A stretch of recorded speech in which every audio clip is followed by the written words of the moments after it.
ገንቦት ዲፕሎማሲ የጦር ጀልባው ዲፕሎማሲ። ገንቦት ትልልቅ ጀልባዎች ናቸው። ከትልልቅ መርከቦች የሚለያቸው ቦታ ሳይመርጡ በወንዝም በባህርም በሐይቅም ላይ መጓዝ መቻላቸው ነው። ፈጣንና ቀልጣፋ ናቸው። አንድ ወይ ሁለት ከባድ መሳሪያ ይሸከማሉ። የሚያገለግሉት በጠላት ቀጠና ደሴቶች ውስጥ ድንገተኛ ጥናት ለማድረግና በባህር ላይ ቅኝት ለማካሄድ ነው። ታሪካቸው የዋዛ አይደለም። የዓለምን የባህር ላይ ንግድ ታሪክ የቀየሩ የጀልባ አይነቶች ናቸው። ለዚህም ነው አሁን አሜሪካ በኢራን ላይ እያካሄደች ያለችውን የውሃ ላይ ፖለቲካ በእነዚህ ጀልባዎች ስም ገንቦት ዲፕሎማሲ እያልን የምንጠራው። ውድ የፈታ ዴሊ ቤተኞች እንደምን ከርማችኋል? በሰማይ ላይ እንዳሞራ እንዳሞራ ክንፍ አውጥቼ ልብረራ ሲያሰኘን የነበረው የሁለቱ ሀገራት ጦርነት አሁን ደግሞ ወደ ባህር ወዶ የገባ ሰው ከባህር ከውሃው ዋኝቶ የውጣው እንጂ ሌላ ማን ሊረዳው እያስባለን ይገኛል። ወዶ የገባ ሰው ከባህር ከውሃው ዋኝቶ የውጣው እንጂ ሌላ ማን ሊረዳው። ጥልቁ ባህር አሁን የትግል ሜዳ ነው። ሰማያዊውን ሜዳ ያሸነፈ ነገ ዕድሉን ይወስናል። ዛሬ የምንነግራችሁ ከጥንት እስከ ዛሬ ስለሚሰራበት ገንቦት ዲፕሎማሲና ኤርክራፍት ካሪየር ዲፕሎማሲ ነው። አብሮ የቆየ ብዙ ያተርፋል። በወር 70 ሺህ ብር ገቢ ካሉት ዲኤምሲ ያለ ስጋት ቤት ይገዛሉ። ትርፍ ፈላጊ ከሆናችሁ ቤት በመኪና ዋጋ ልጠቁማችሁ። በእኛ በኩል ሲሄዱ እስከ 35% ቅናሽ ያገኛሉ።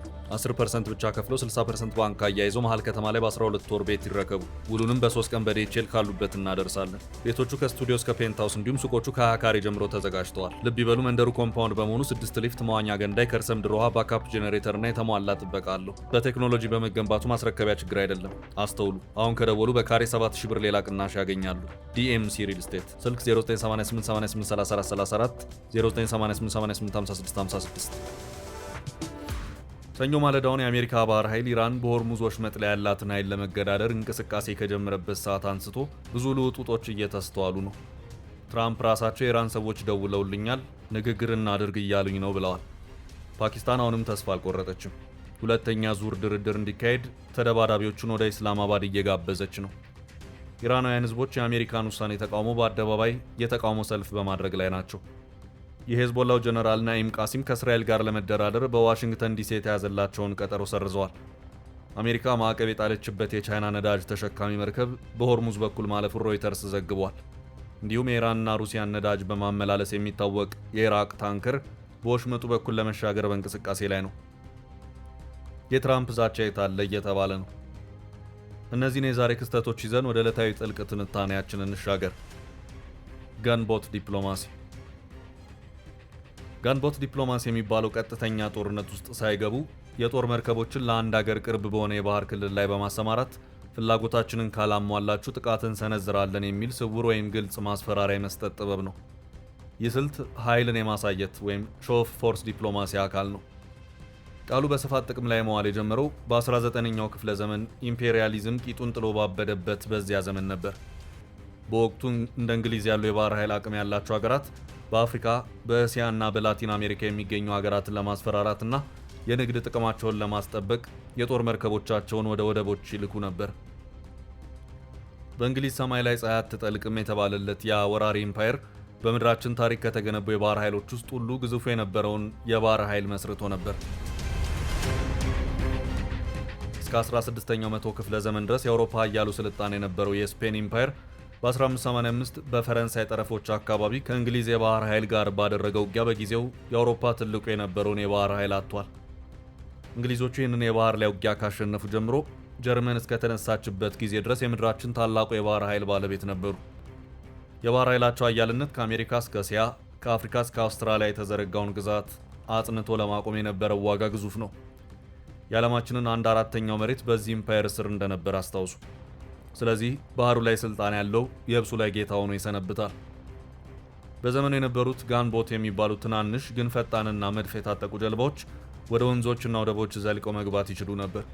እነዚህ ጀልባዎች በከተሞች አቅራቢያ ሲታዩ የአገሬው መሪዎች የአውሮፓውያንን ጥያቄ እንዲቀበሉ ከፍተኛ የሥነ ልቦና ጫና ይፈጥሩባቸው ነበር። የገንቦት ዲፕሎማሲን ጥቂት ማሳያዎች እናስታውስ። እንደ አውሮፓውያን አቆጣጠር በ1850 እንግሊዝ በአቴንስ ግሪክ ላይ የባህር ከበባ አድርጋ ነበር። ክስተቱ ዶን ፓሲፊክ ዋርፌር በመባል በታሪክ ይታወሳል። እንደ አውሮፓውያን አቆጣጠር 1853 የአሜሪካው ኮሞዶር ማቲው ፔሪ የጦር መርከቦቹን ወደ ቶኪዮ በመውሰድ ጃፓን ለዓለም ንግድ በሯን እንድትከፍት ያስገደደበት ክስተትም ሌላኛው የዚህ ዲፕሎማሲ ማሳያ ነው። ገንቦት ዲፕሎማሲ 3 ዋና ዓላማዎች አሉት። የመጀመሪያው ጥቅምን ማስከበር ነው። የአንድ ሀገር ዜጎች ወይም ንብረቶች በሌላ ሀገር አደጋ ላይ ሲወድቁ ዜጎቹ ወይም ንብረቶቹ የተያዙበት ሀገር ወደዛኛው ሀገር ማስፈራሪያዎችን በባህር ላይ ይልካል። ሌላኛው ዓላማ ስምምነቶችን ማስገደድ ነው። ይህ አሁን ትራምፕ እየሞከሩ ካሉት ዓላማ ጋር ይመሳሰላል። የንግድ ወይም የፖለቲካ ስምምነቶችን በፍጥነት ለመፈረም ሀገራት የገንቦት ዲፕሎማሲን ይጠቀማሉ። ሶስተኛው ዓላማ የበላይነትን ማሳየት ሲሆን ሌሎች ሀገራት የአንድን ሀያል ሀገር ጉልበት እንዲያውቁ ለማድረግ ቀዛፊዎቹ ድንበር ጥሰው ይገባሉ። ታዲያ አሁን ድርጊቱ ቢኖርም ገንቦት ዲፕሎማሲ የተባለው ቃል እንደ ኋላ ቀር መጠሪያ ይቆጠራል። ይልቅ ዘመናዊ ስርዓት ቃሉን ኤርክራፍት ካሪየር ዲፕሎማሲ የአውሮፕላን ተሸካሚ መርከቦች ዲፕሎማሲ ወደሚል ቀይሮታል። በዚህ ዲፕሎማሲ ሀያላን ሀገራት በታይዋን ወሽመጥ፣ በደቡብ ቻይና ባህርና በሆርሙዝ ወሽመጥ በፋርስ ባህረ ሰላጤ ላይ የጦር መርከቦቻቸውን በማሰማራት ተቀናቃኞቻቸውን ለማስፈራራት ይጠቀሙበታል። አን ኤርክራፍት ካሪየር ኢዝ 100,000 tons of diplomacy። ይህንን ያሉት እውቁ የፖለቲካ ሰውና ዲፕሎማት አሜሪካዊው ሄንሪ ኪሲንጀር ናቸው። የአውሮፕላን ተሸካሚ መርከቦች 100,000 ቶን የሚመዝን ዲፕሎማሲ ናቸው። ነገሩን በሩቅ ላየው ተራ ንግግር ይመስላል። አሁን በሆርሙዝ እየተከናወነ ያለውን ላስተዋለ ግን ኪሲንጀር ምንኛ ሊቅ ናቸው ያስብላል። ኢራን ትልቁ መደራደሪያ ያለው በሆርሙዝ ላይ ነው። ትራምፕ ይህን መደራደሪያ ከእጇ ለመንጠቅ የጀመሩት ትግል የረጋውን ባህር እንደሚንጠው ይታመናል። ሆርሙዝ ያለው በቀጣይ ድርድር ላይ ድል አለው። ዲፕሎማሲ አውሮፕላን ጫኞቹ ነው። አውሮፕላን ተሸካሚ መርከቦች የባህር ላይ ተንቀሳቃሽ የጦር አውሮፕላን ማረፊያዎች ናቸው። የጦር አውሮፕላኖችን ጭኖ በመጓዝ እንደ ተንቀሳቃሽ የአየር ኃይል ጣቢያ የሚያገለግል ግዙፍ የባህር ላይ ጦር መርከብ ነው። እነዚህ መርከቦች አንድ ሀገር የየብስ የአየር ኃይል ጣቢያዎችን ሳይጠቀም በዓለም ዙሪያ በማንኛውም ውቅያኖስ ላይ አየር ኃይሉን እንዲያሰማራ ያስችሉታል። ከዚህ ቀደም ዩኤስኤስ አብርሃም ሊንከን ሲቪኤን 72 ስለተባለች ግዝፈቷ ከቃላት በላይ የሆነ ኤርክራፍት ካሪየር ነግረናችሁ ነበር። ይቺ መርከብ ኢራንን ለማስፈራራት ወይም ለገንቦት ዲፕሎማሲ ወደ ኢራን ጠረፍ የመጣችው ከጦርነቱ መጀመር በፊት ነበር። የአውሮፕላን ተሸካሚ መርከቦች ታሪክ የሚጀምረው በ20ኛው ክፍለ ዘመን መጀመሪያ ላይ ነው። አውሮፕላኖችን በውሃ ላይ እንዲያርፉ በማድረግና በመርከብ ላይ ባሉ ክሬኖች በመሳብ የጦር አውሮፕላኖችን በውሃ ላይ መጠቀም ልምምድ ይደረግ ነበር። የመጀመሪያው የዓለም ጦርነትና በተለይም ሁለተኛው የዓለም ጦርነት መምጣት ግን ለአውሮፕላን ተሸካሚ መርከቦች መምጣት ብዙ ምክንያት ሆኗል። በሁለተኛው የዓለም ጦርነት ወቅት አውሮፕላን ተሸካሚ መርከቦች የባህር ላይ ጦርነትን መልክ የቀየሩ ዋና የጦር መሳሪያዎችም ነበሩ። አንድ አውሮፕላን ተሸካሚ መርከብ ግዝፈቱ በጣም የላቀ ሲሆን በውስጡ አውሮፕላኖችን ለማሳፈር፣ ለማንደርደር እንዲሁም ለማሳረፍ የሚሆን ክፍል አለው። ዩኤስኤስ አብርሃም ሊንከንን የተመለከትናት እንደሆን 90 ተዋጊ አውሮፕላንና ሄሊኮፕተር ማሳረፍ ትችላለች። በውስጧ በሺዎች የሚቆጠሩ ወታደሮችን ትይዛለች። ለዚህ ነው ፍሎቲንግ ኤር ቤዝ የሚሏት፣ ተንሳፋፊዋ የአየር ኃይል ጣቢያ። ከ100,000 ቶን በላይ ክብደት አላት። ከ330 ሜትር በላይ ትረዝማለች። የምትንቀሳቀሰው በሁለት ኒኩሌር ማመንጫዎች ኃይል ነው። እርሷን ለዝነኝነቷ አነሳናት እንጂ ሁሉም የአውሮፕላን ተሸካሚ መርከቦች የተለያዩ ክፍሎች አሏቸው። ዋና ዋናዎቹን ለማየት ያህል የበረራ ወለል ወይም ፍላይት ዴክ አውሮፕላኖች የሚነሱበትና የሚያርፉበት የመርከቡ የላይኛው ክፍል ነው። ደሴት ወይም አይላንድ በመርከቡ የበረራ ወለል በአንድ በኩል የሚገኝ የመቆጣጠሪያ ማማ ሲሆን የመርከቡን ጉዞና የአውሮፕላኖችን በረራ ለመቆጣጠር ያገለግላል። መንደርደሪያ ወይም ካታፖልት አውሮፕላኖች በአጭር ርቀት ላይ ከፍተኛ ፍጥነት አግኝተው እንዲነሱ የሚረዳ መሳሪያ ነው። መገደቢያ ወይም አሬስቲንግ ዋየርስ አውሮፕላኖች በሚያርፉበት ጊዜ በፍጥነት እንዲቆሙ የሚረዱ ጠንካራ የብረት ገመዶች ናቸው። ሁሉም የአውሮፕላን ተሸካሚ መርከቦች እነዚህ ዋና ዋና ስፍራዎች አሏቸው። ወደ መርከቦቹ አይነትና መጠን እንሻገር። አውሮፕላን ተሸካሚ መርከቦች እንደ መጠናቸውና እንደሚያከናውኑት ተግባር ይለያያሉ። ሱፐር ካሪየርስ ከ70 በላይ አውሮፕላኖችን መሸከም የሚችሉና አብዛኛውን ጊዜ በኒኩሌር ኃይል የሚንቀሳቀሱ ግዙፍ መርከቦች ናቸው።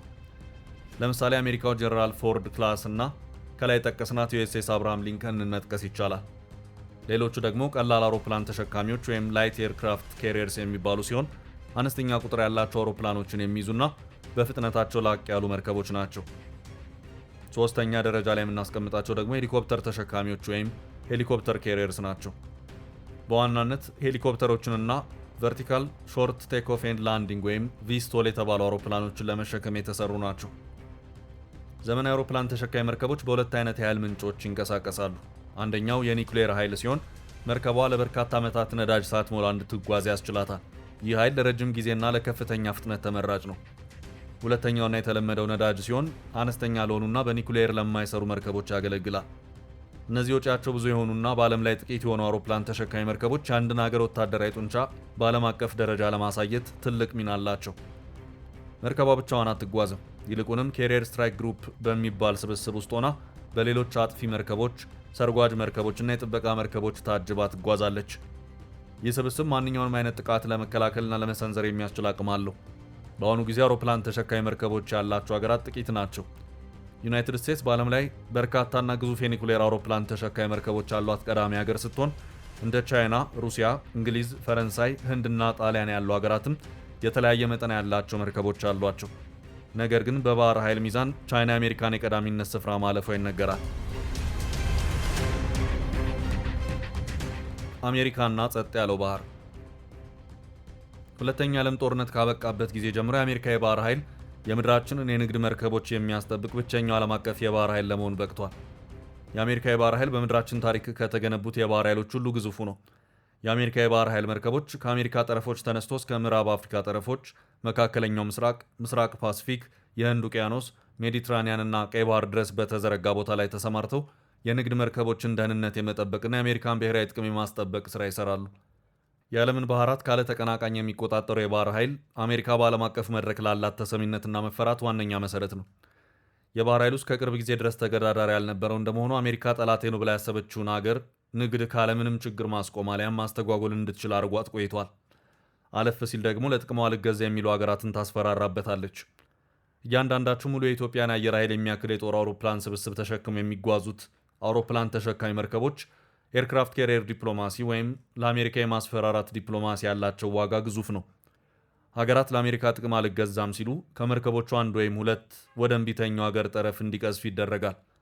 ከዛ ትራምፕ ዋይት ሀውስ በር ላይ ወጡና ያልናችሁን ካላደረጋችሁ በ2 ሳምንት ውስጥ ወደ አመድነት ትቀየራላችሁ ሲሉ ያስፈራራሉ። እንግዲህ ያስቡት፣ የአንድ ሀገር አየር ኃይል በደርዘኖች ከሚቆጠሩ ሚሳይሎች ጋር በአንድ የያዘ ሰራዊት በጠረፉ ላይ ተቀምጦ እምቢ የሚል ማን ነው? ኢራን ካልሆነች በቀር። ይህንን ያስተዋለው እውቁ የአሜሪካ ዲፕሎማት ሄንሪ ኪሲንጀር በመግቢያችን ላይ እንዳልነው አን ኤርክራፍት ኬሪየር ኢዝ 100,000 ቶንስ ኦፍ ዲፕሎማሲ እስከ ማለትም ደርሷል። በፈረንጆቹ 1996 የአሜሪካ የባህር ኃይል 2 አውሮፕላን ተሸካሚ መርከቦችን ቻይናን ከታይዋን ወደሚለየው የባህር መተላለፊያ በመላክ በምድራችን ታሪክ ትልቁ ወታደራዊ ማስፈራሪያ የተባለለትን ወታደራዊ ትዕይንት አከናውኖ ነበር። በዚህ ማስፈራሪያ ምክንያት ቻይና በታይዋን ዙሪያ ታደርገው የነበረውን ልምምድ ለማቆምና አሜሪካ ልታጠቃት ያሰበች እንደሆነ የማስቆም አቅም እንደሌላት ለማመን ተገዳለች። አንድ ሰሞን ደግሞ የአሜሪካ የባህር ኃይል ከኢራን ወደ ቬኔዙዌላ የተላከ 1.2 ሚሊዮን በርሜል ነዳጅ የተሸከሙ መርከቦችን ማዕቀብን ጥሰዋል በሚል ሰበብ ይዟቸዋል። የአሜሪካ የፍትህ ዲፓርትመንት በሰጠው ብይን መሰረት ነዳጁ ተሽጦ ገቢው በኢራን ድርጊት ተጎድተዋል ተብሎ ለታሰቡ የአሜሪካ ቤተሰቦች እንዲሄድ መደረጉንም እናስታውሳለን። እንደዚህ ባለው መንገድ የአሜሪካ ባህር ኃይል ሀገራትን ማስፈራራት፣ ነዳጅ እንዳያገኙ ማገድና ንግድን መከልከል ስለሚችል እስከ ቅርብ ጊዜ ድረስ ሀገሪቱን ፊት ለፊት መጋፈጥ የሚቻለው አልነበረም። አሁን ግን ከቅርብ ጊዜ ወዲህ የኃይል ሚዛኑ ለውጥ እንዳደረገ ይታመናል። ከወደ ሩቅ ምስራቅ አዲስ የባህር አውሬ ተነስቷል። በጥቂት ዓመታት ውስጥ የምድራችን ሁለተኛ ኢኮኖሚና ቀዳሚ የሸቀጥ ኤክስፖርተር ለመሆን የበቃችው ቻይና እንደ ከዚህ ቀደሙ የአሜሪካን የባህር ኃይል ችላ ማለት እንደማትችል ከተረዳች ቆይታለች።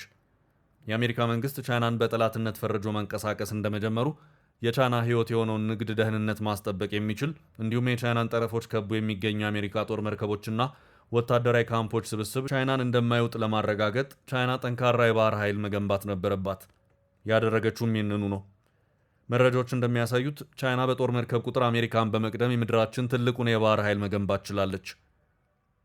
ፎሬን ፖሊሲ ፍሎት ሙቭ ኤንድ ፋይት ሲል ባወጣው ሰፊ ጽሑፍ ላይ በጦር መርከብ ግንባታ አሜሪካ ከቻይና ጋር መገዳደር ልትችል ቀርቶ እንደ መንሳፈፍ፣ መንቀሳቀስና መዋጋት ያሉ መሰረታዊ ድርጊቶችን መከወን የሚችሉ መርከቦችን ለመገንባት እየተቸገረች እንደሆነ መግለጹ ይታወሳል። የቻይና የባህር ኃይል 370 የጦር መርከቦች ሲኖሩት የአሜሪካው ደግሞ ከ295 አይዘልም።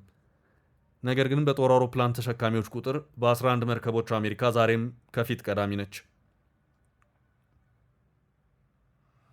ታዲያ ልበገር ባይዋና ለዓለም የጽናት ምሳሌ ሆና የቆየችው ኢራን አሁንስ በባህር ላይ የመጣባትን ማዕት ለመከላከል ምን ያህል ዝግጁ ናት? እኛ በንዋይ ሙዚቃ ወዶ የገባ ሰው ብለን እንሰናበት። እናንተ ሀሳብ አስተያየታችሁን በኮሜንት መጻፊያው ላይ አስቀምጡልን።